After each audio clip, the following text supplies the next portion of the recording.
Hello, my creative collective. So, this is your creative unconscious reading for April 9th. And I'm so grateful that you're here. This is Into the Infinite. I'm Charlie, and I'm so grateful that you're here. So, I was kind of dipping into the energy for today and, things that build on this week and previous weeks and just a lot of the collective energy out there right now. And something that came to mind that I'm still like, it just feels like a download that's like, it's when I channel information and when there's downloads coming in, it hits my head in a way that just feels like it's doing this. And that's happening right now. So I'm just going to let some of that information flow. And what came to mind was Abraham Hicks and the idea of contrast and the way that we experience contrast. And sometimes how we, building on yesterday's reading, require chaos in order to believe that our manifestations are justified, because then we can say, well, I've strived enough, I've worked enough, and I've gone through enough struggle that I've created my own battles and my own issues, 111 on the time, just so that I can know that I deserve this thing in my life, this thing that I want, this relationship that I want. Only when I have suffered enough do I know that it's justified. And I feel like moving away from and through this energy right now is really potent and powerful, specific to the Libra full moon next week. Now, I've started doing some of the readings for that. And well, I'm almost done anyway. But with this energy, it's almost like we understand what we value going into Taurus season. We're, with the Taurus eclipse on April 30th, the partial solar eclipse, I'm getting that there's this collision of value and need. You know what's important to you. So what is it that you need now? How are you giving yourself what you need? And how are you letting other people give what you need? And how are you giving what other people need? And how are you relating in that sense of what's most significant in it and of it? And what's coming to the fore right now is just that idea that, I think about the Abe Hicks and the contrast, and the idea that we need explosive contrast in order to know what we really want. And what if the most gentle way, the gentlest caress of what we don't want, is what actually unlocked more to us than huge, huge chaos? We know what we want most in those moments. But do we need it? Do we need that? Sometimes things happen to us that are more Saturnian in terms of outside of our control, right? They happen to us more related to fate's wheel than our own, wands or swords or cups or pentacles, right? And what's coming through right now is just this sense of part of the shadow of this month, I feel, is really sifting through what it is, not just that we value, but how we've prioritized ourselves as a principle in action in service to that value that then translates into a need, right? I need people to do this for me. I need this in relationships. This is my bare minimum. I need this kind of work to feel fulfilled. 333 was just on the time. And all of that is informed by what we value most. So it's like this coming together of these energies. But I feel like the week leading up to the full moon in Libra is one of, Libra's hallmark. If there was a keyword for Libra, it would be balance. And I think that we're not just bringing this into balance for ourselves. I think that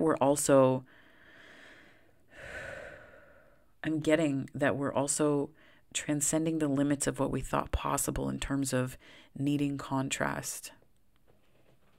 I heard Cryon talk about, the war in the pandemic and how typically we would need a world war to collectively decide what was most important to us.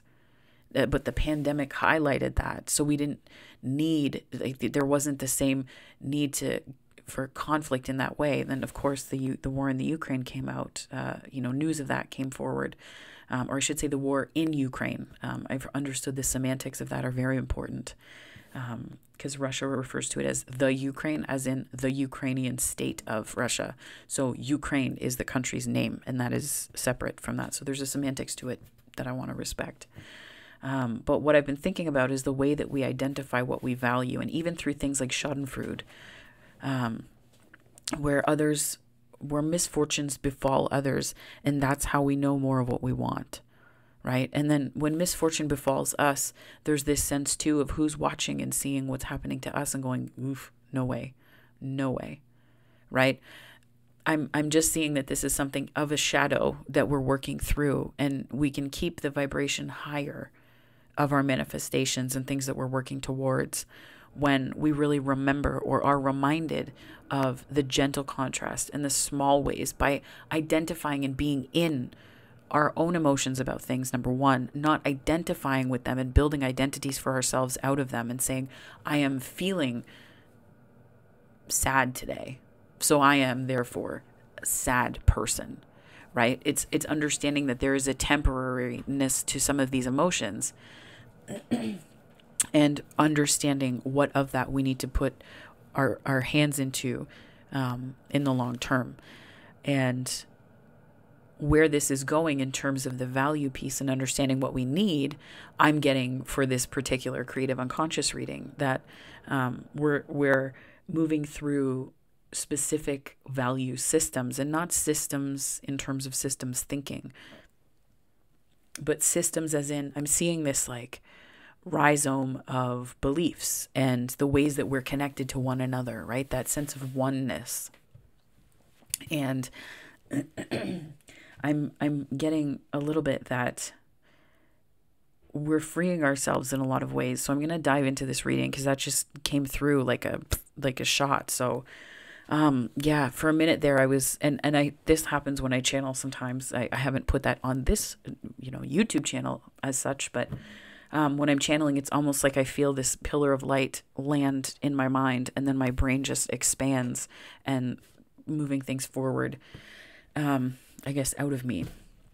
And that's sort of what happens when I do automatic writing, right? So it's almost like an out-of-body experience. It's hard to explain, but let's dive into the reading, shall we? So that was, I guess, your channeled portion of this reading. So I would like to invite the angels, my guardian angels, my spirit guides, protectors, teachers, and their healing energy to this space. And I ask that it is a safe and brave space that allows for the fullest expression of our light, humanity, ascension, and healing. Okay.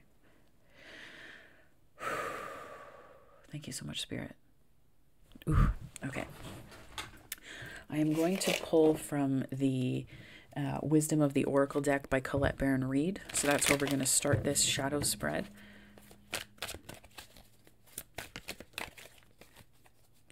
Spirit, what messages do you have for a creative unconscious today for April 9th?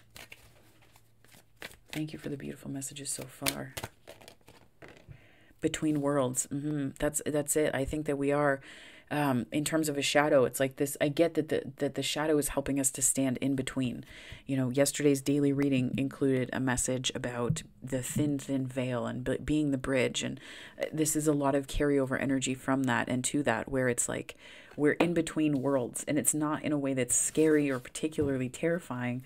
It's like it's allowing us to see. It's allowing us to see the shadow, but also to see the celebration on the other side of it, right? Spirit, can I get some messages for my creative collective, please? And this is also a 3 card, and this is the Empress in the traditional Rider-Waite Tarot. Co-create. Oh, I'll show you here. Co-create. Spirit, can I get some messages from it? Thank you. Oh, happy. I really like this card a lot. Happy. And yin. Okay. That's some high priestess energy right there.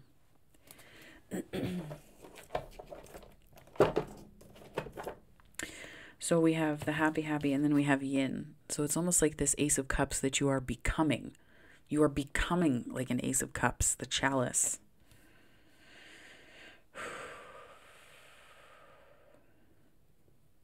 This is excellent energy, I'm not going to lie. What I'm reading from this is that this way that you're kind of seeing both, you're in, that's the essence of this yin, this high priestess energy, And I love that this high priestess energy is interpreted here in the form of a cup. The Ace of Cups is how I'm seeing this, is this is who you are and what you are becoming. You are this already, but this is sort of the veil being removed so that others can see it too, so that others are able to see that this is who you are. And that's truly beautiful energy. And I almost get this happy as you recognizing your internal star, right? This is you recognizing the healing that's taking place within you. I don't know if it'll focus. That's fine. This is just so beautiful. It's like this, like you're hearing your inner child. You're hearing your inner child, and it's like this wonder and awe that is overtaking you, but not overtaking you in a way that is scary to you. It's something that it feels quite good. And I think that you're understanding this principle of co-creation. You're understanding the principles of co-creation, which again is very Abe Hicks. And that the idea of, you're a magician, you're a co-creator with the universe. And I think that you're remembering that. And that manifestation isn't just about you getting things for you. I think you're understanding more that it's about expanding the storyline of humanity right now. And it's expanding on and evolving that. And I think that's really beautiful energy to be in. And that's when manifestations come, I find. Like, things that you want come when you forget that it's about the stuff. Like, and it's not forget, like, oh, I forgot about that, and now it's about the stuff again. No, it's really about remembering that we're all participating in this co-creative process as part of a bigger unfolding for the collective, like for humanity that's happening, right? Why do we want the things that we want? Those whys are very important and crucial to these like next steps that we're taking as a collective. And I think that we're understanding that. And that's what came to mind. The energy of this came to mind when I was talking about the pandemic and the war in Ukraine. And I feel like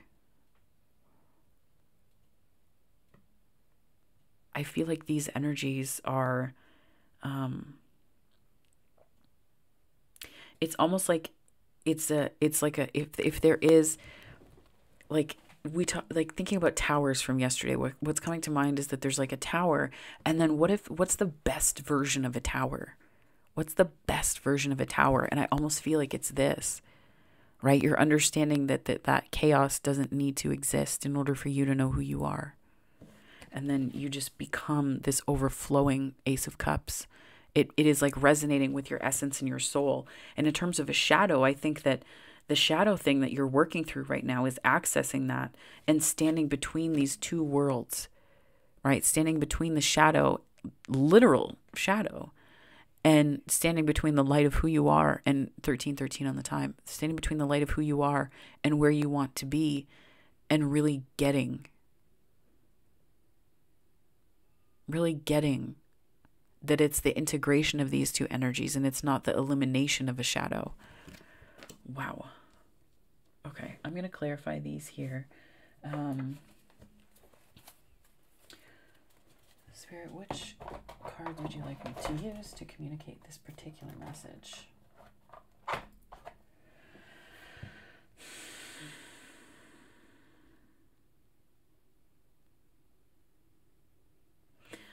I'm hearing the Smith Waite deck.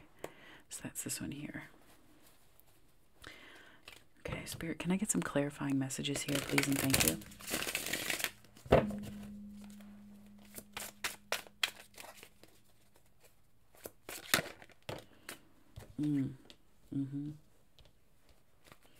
So on Between Worlds, we have the Six of Swords and the Three of Wands and the Hanged Man.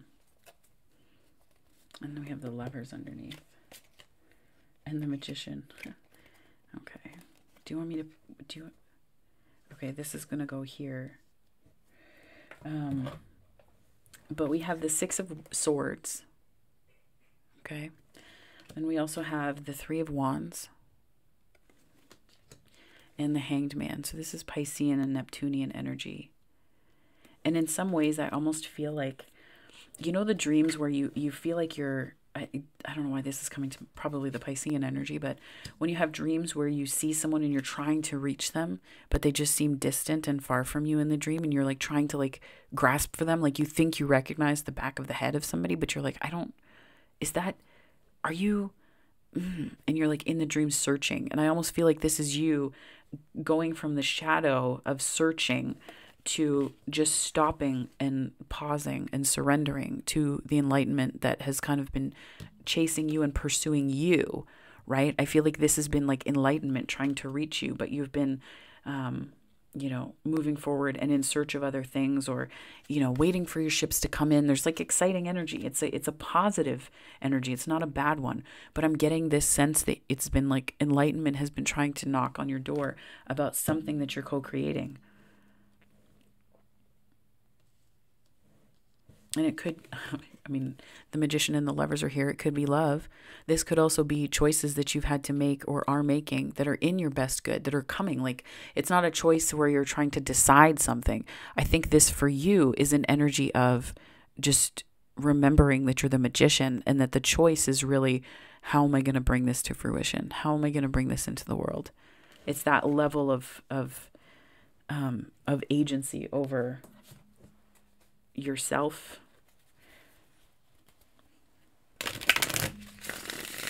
Can I get one more to clarify this, Spirit, please?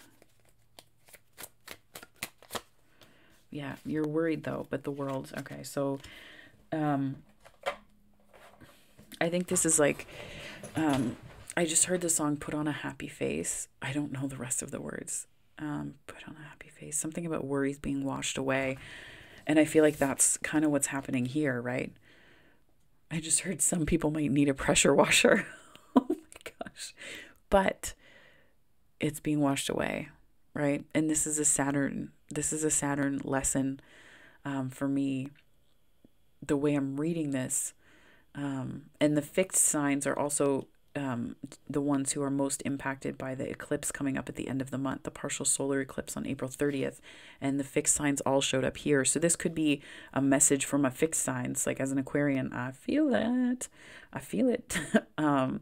I don't have a ton of, super active Scorpio in my chart, but I feel it.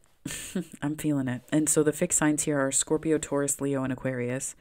But it could be fixed mindset as well, given this tendency to worry. Like if it's not going badly, how do you know that it's on its way? Yikes. Not because of anything, like it just that in the sense of contrast often indicates a refinement of a manifestation, right? The way I look at it is, and that's not to say like the more bad stuff that happens, you should just keep charging forward. No. That means that you're manifesting and you're understanding the small tweaks along the way, as opposed to these like massive things that happen that shift the course of something that you were bringing to fruition.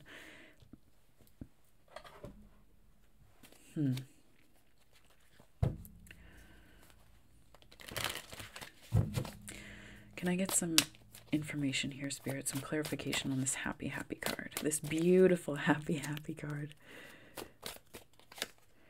Knight of Pentacles. Could be an earth sign who's making you happy, happy. But this, I'm getting this is more you.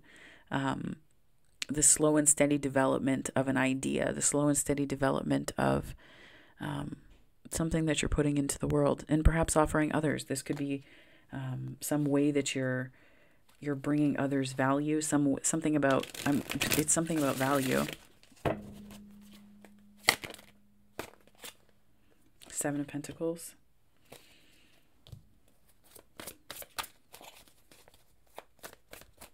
Slow and steady wins the race. But not without some pain though, right? I think this, yeah, and oh wow, the Hermit and the High Priestess were together on the bottom of the deck. So I almost get that this could be you finding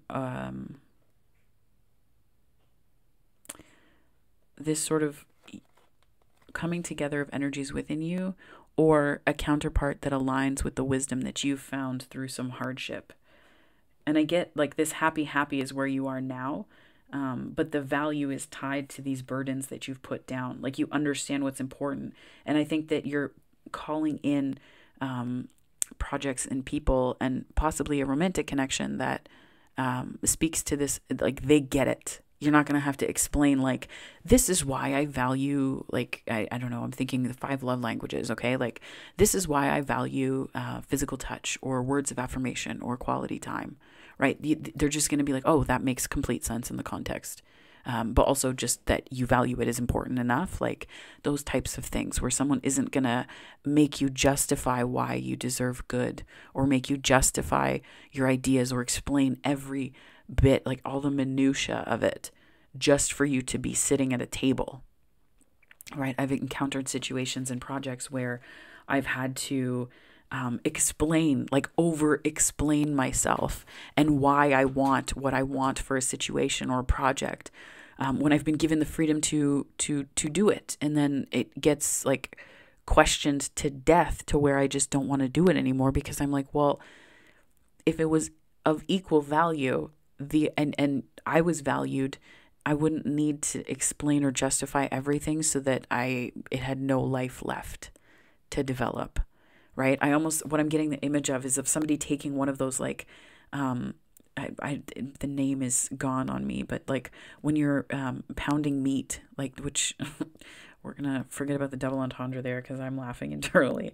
But like when you have one of those like meat hammer gavels or whatever, and you have to like it's specific to like pork chops or something like that, where you have to like pound it down, and then it allows the mixture and the breading to fully sink into the meat. So it's something like that. And I'm getting that some people have done that with your idea, and instead of it taking on more flavor when it's cooked, it actually just flattens it. Right? Some meats are not good like that, right? To my vegans, I apologize for the meat references. It just was what popped into my mind as an easy way to communicate this. And just the meat references, like I know people make them all the time, but just it was a graphic one, so I apologize if that was something that was upsetting for anyone. But what I am seeing here, though, is just this sort of finding the things that just click. Like you're not going to spend time or energy. You're not going to waste it. You're not going to waste your precious energy, my darlings, darling, trying to explain why it's important. That person's just going to understand. And I think that is the most exquisite kind of connection out there. I've experienced it in friendships. So I know that it's possible in romance.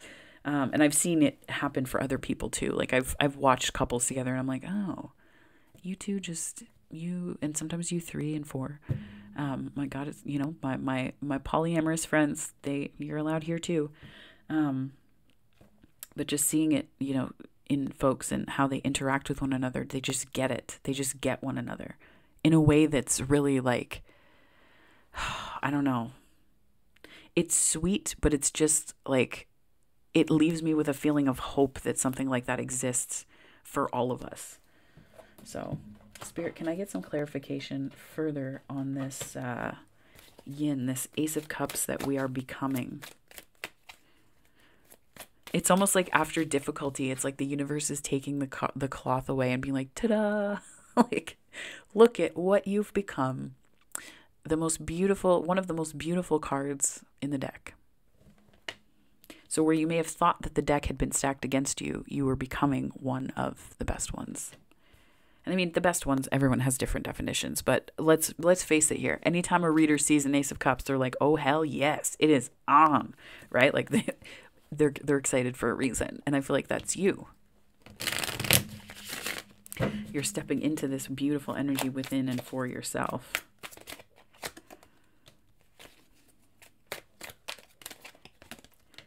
Too good to be true is what I'm hearing. Yeah, it's like you're doubting that it's possible. It'll show up like a resistance card and then the Empress and then the 3 of Pentacles and then the Justice and then the 4 of Pentacles. Like you're like, this seems a little bit too good to be true. But I think that at a soul level, you know that this is true. Yeah. See, and again, Two of Swords. So it's like this back and forth energy. Major clarity, and then I'm not really sure. And the Sun. Yeah. See, this is good to see, because it's like a consistency now. Like you kind of it's doubting yourself. It's doubting, whether the things of working with other people, whether it's ever going to work out that way. And then you just get like sudden clarity, and it's not sudden clarity like a Tower, but a Queen of Swords clarity, where you're like, ugh, you're cutting through the tangles, like, and the growth, you know? And then what that brings in, I see here, is like, now that you're the Ace of Cups, there's like a lasting kind of love and commitment, contract, long-term relationships, long-term career options open up. And it's really something that's going to be genuinely happy making for you. So I feel like working through the shadow here, in the way that all of this is laid out, is really, it sort of kicks off this understanding of manifesting in a different way for you. And I'm getting that the shadow, the creative unconscious at play here, is kind of you in this energy of like, you've turned your back on not on enlightenment, but almost on like the process, the slower process, because you were like, no, I got to be in motion. And I get it. My Aries is in Mars. Like, I got to go. Like, I have ADHD, my Gemini rising, right? Like, I got to go. And it can be an amazing thing. Like, I can get a ton of things accomplished in very little time.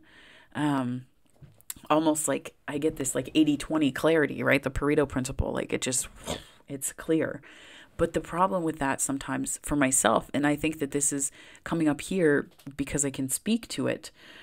I think the issue, my darling creative collective, is that there are times where we're rushing towards a goal and our back is turned on what we may need most in that moment. And it's not about slowing down. It's like slowing down to speed up. It's slowing down to speed up, because when you slow down, it means that there's like it's almost like a door to 5D opens, where you can gain access to that higher inspiration, that flow state. And it's hard when, like, this is all hard, like this is all effort, right? This is all like hard work. And this is like letting it in, right? As opposed to beating down a door or, wrestling a lion, as with the Strength card. It's like you're just letting it flow to you now.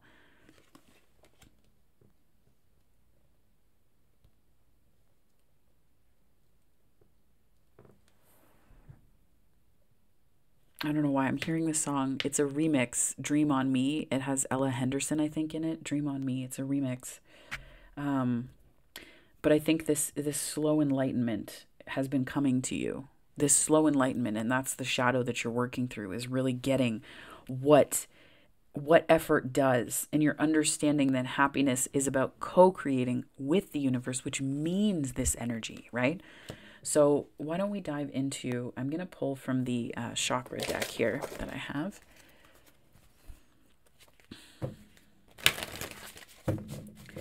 Spirit, can I get some messages for my creative collective for April 9th, this creative unconscious reading? We're moving through this shadow related to hearing from you more and letting you in more. Can I get some messages that just add on to that? So intuition, of course this card would come out. This is about your third eye chakra. Of course. I have intuition and know how to use it. I trust my intuition. I listen to my inner visions, imaginings, messages, and sense of knowing, allowing my intuition to guide me. I release the need to know and allow my intuition to develop at a pace that's right for me. Could not have taken the words out of my mouth more eloquently, right? On this here, at a pace that's right for me. Pace. Lots of pace. I'm holding it awkwardly, so I'm like, what do you mean I can't? My arm doesn't go that way. So, yeah. So this intuition. And then, Spirit, what else do you have for me here?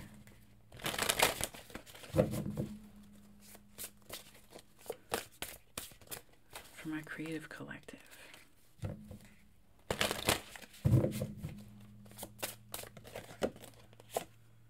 Forgiveness. I forgive myself for my imperfections. Do my best and find contentment with that. I am good enough.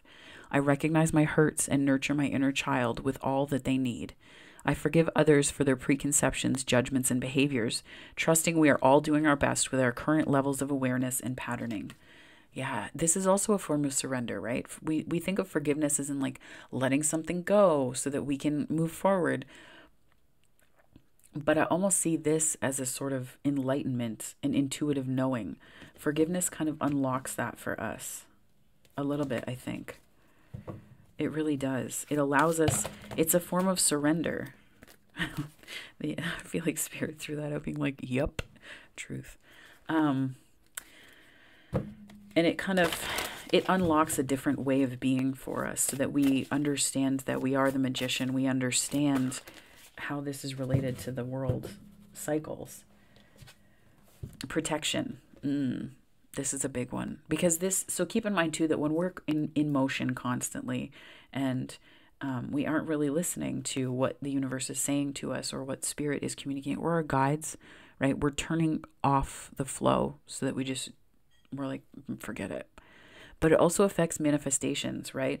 And I think that the reason why we turn it off is because we need to forgive, and forgiveness is necessary because it's like we've been protecting ourselves with frustration. We've been protecting ourselves with these lower octave emotions that serve to keep out people that may be really good for us and that may help us tremendously and that may love us and value us in the ways that we've been wanting, right? So I release the need for armor and protection as I recognize that I am always guided and safe. The more I let go of fear and mistrust, the more protected I feel. It is safe for me to choose love and possibility over fear and hopelessness. I trust in my light, the divine light, and the wisdom that ensues from the alchemy of spirit and matter. All is perfect just as it is. I'm going to read that last one again. I trust in my light, the divine light, and the wisdom that ensues from the alchemy of spirit and matter. That's really beautiful. I feel like it's important that you know that you are protected. I think you need to know that you are protected.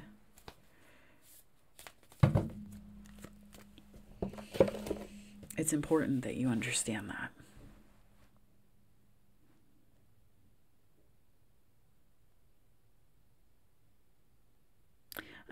I don't even see, there's no tower energy here when I look at this spread. What I'm seeing is this like metamorphosis, which is like slow burn tower. But like I'm seeing this metamorphosis happen, right? Like we have the yin card, we have the magician, the lovers, the world, high priestess, hermit. Like it's just this metamorphosis, and then happy. Like you're not just coming out of your shell. Like you're not just coming out of your shell. You're flying out of the cocoon. Forgiveness. Wow. Ooh, big goosebumps on that. I'm going to pull from the Miracles Now deck just to give us some tangible I am to take with us today after this beautiful creative and conscious reading. This is a lot of healing. This is like a shadow reading that is healing and healed. Okay. I begin my day with love. And then I love this energy because this talks about meltdowns, and what came to mind was in the process of the caterpillar becoming the butterfly. First, it literally turns to mush.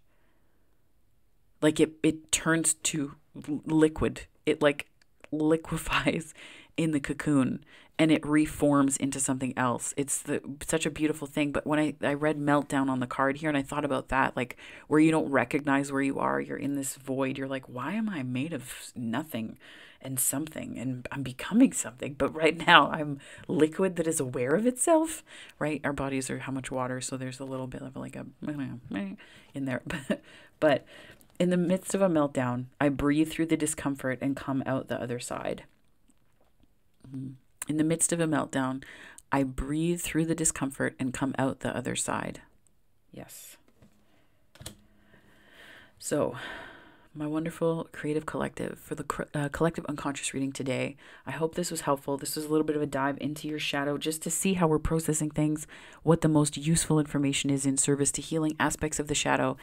If this resonated for you or this was helpful, please like and subscribe. It helps me to grow the channel, and it also helps me to continue to do this, which I really enjoyed and love doing. I'm very humbled at the opportunity to do this. So, there are other ways you can connect with me through the channel in terms of daily readings, monthly forecasts, and more. So do check out the rest of the videos on the channel. And if this is where we part, though, I hope you have a wonderful morning, afternoon, or night, wherever this finds you on the time-space continuum. So I will see you on the next ones, my darling creative collective.